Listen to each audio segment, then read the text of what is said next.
NCERT के economy course के बाद successful course launch and completion के बाद मैंने सेकंड कोर्स लॉन्च किया है सिविल सर्विसेज के लिए which is NCERT history course. I will take you through that course first, through that page once, और उसके बाद मैं आपको या उसके साथ साथ मैं आपको फीचर्स बताऊंगा या उस कोर्स की स्पेशलाइजेशन बताऊंगा। तो this is the home page, I mean the website page. यहाँ पर आपको सारे कोर्सेज दिखेंगे। इस पेज पे आपको या फिर इस वेबसाइट पे जिसका नाम है www.anujindal.in, उस पे आपको ऊपर जाना है और ऊपर कोर्सेज सेक्शन में आपको यूपीएससी का एक आइकन दिखेगा। When you click on this, आपको दोनों दिख रहे हैं, UPSC NCERT economics and NCERT history.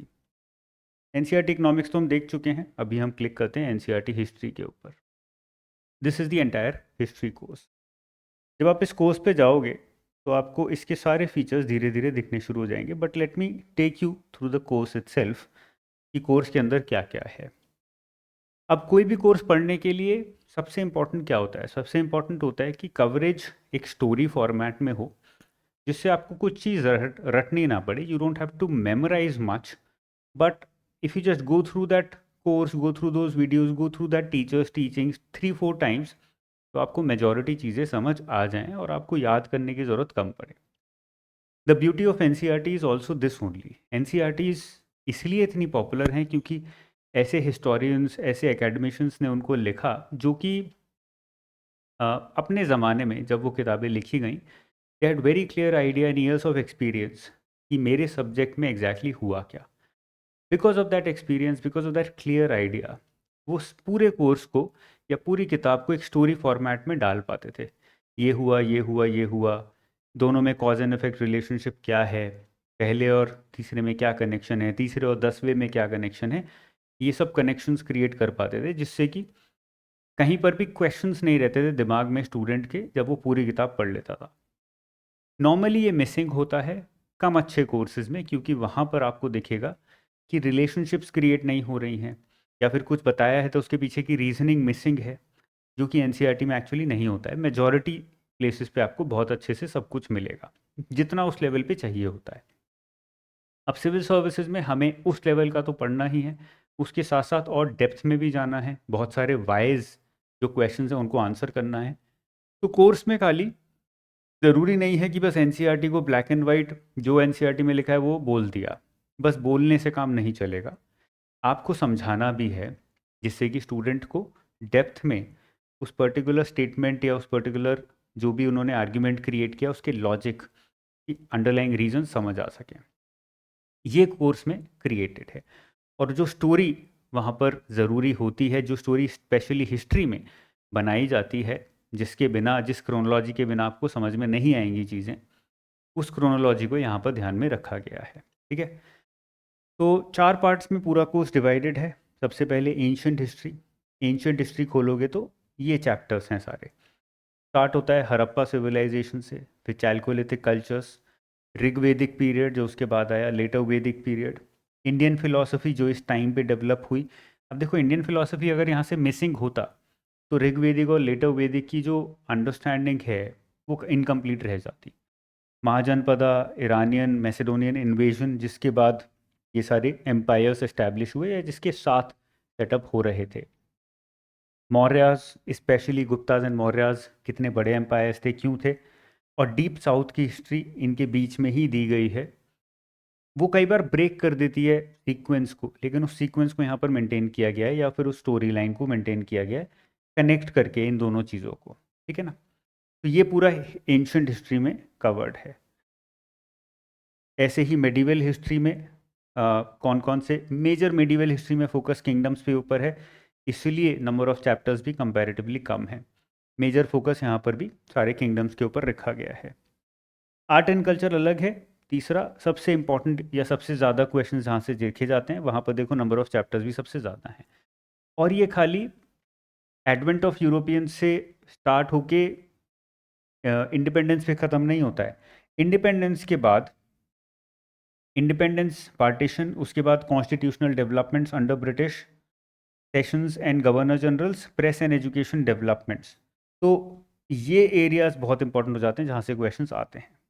ये पूरा क्योंकि एन पे फोकस्ड है तो इसमें इंडियन हिस्ट्री पूरी कवर्ड है, ठीक है ना, वर्ल्ड हिस्ट्री यहाँ पर नहीं है, पूरी इंडियन हिस्ट्री आपको मिलेगी।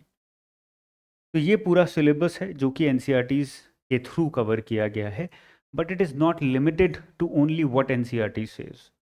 अगर कोई स्टूडेंट यूपीएससी सिविल सर्विसेज की तैयारी आज स्टार्ट करता है, this is probably one of the best courses you will see for such a price. कितना प्राइस है? आफ्टर डिस्काउंट आप देख सकते हैं 700 रुपीज़ का है ये।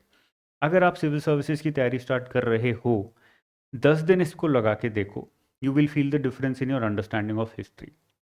अब ऐसा है, 10 दिन में नहीं समझ आया तो आपने लॉस बहुत ज़्यादा नहीं किया, 700 रुपये लॉस किए, वो भी मुझे अगर आप मेल करोगे, बोलोगे कि सर मुझे रिफंड चाहिए, मुझे कोर्स नहीं अच्छा लगा, मैं 10 दिन से पढ़ रहा हूँ, I don't find it good enough, इसमें ये चीज़ें मिसिंग हैं या मुझे नहीं समझ आ रहा है, आपको कंप्लीट रिफंड मिल जाएगा। क्योंकि आपके अकॉर्डिंग कोर्स की क्वालिटी अच्छी नहीं है, आपने जज कर लिया 10-12 दिन में। ऐसा नहीं है कि पहले 2 दिन में ही जज करके बताना है, नहीं, 10-12 दिन में बताओगे, 15 दिन में बताओगे, नहीं समझ आया, आपको रिफंड मिल जाएगा।